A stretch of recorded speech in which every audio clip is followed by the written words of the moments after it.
Возложили цветы к месту трагедии и почтили память коллеги минутой молчания. Ровно 2 года назад инспектор ГИБДД погиб во время исполнения служебных обязанностей.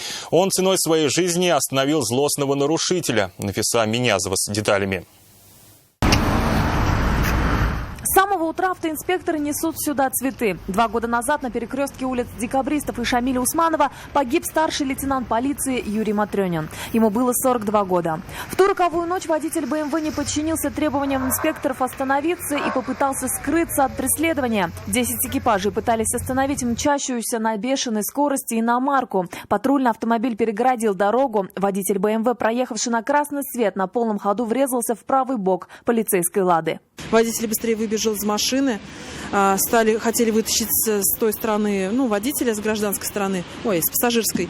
Вытащить не смогли, вытащили с водительской стороны. Один полицейский был без сознания, второй в шоке. Медики доставили обоих в больницу. Юрий Матрёнин скончался, не приходя в сознание. У него остались жена и 2 детей. За рулем иномарки был ранее судимый за оборот наркотиков 31-летний Артур Садруддинов. В 2015 году он был лишен водительского удостоверения на 1 год.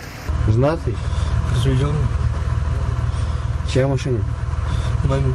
Тогда мужчину заключили под стражу. Через 7 месяцев он услышал вердикт суда. Виновника той самой трагичной аварии, которая произошла ровно 2 года назад на этом самом перекрестке, Верховный суд Республики Татарстан в ноябре 2018 года уже приговорил к 6 годам лишения свободы в колонии строгого режима. Уже через пару лет он выйдет на свободу. А вот семье погибшего, отца, сына и супруга уже никто не вернет.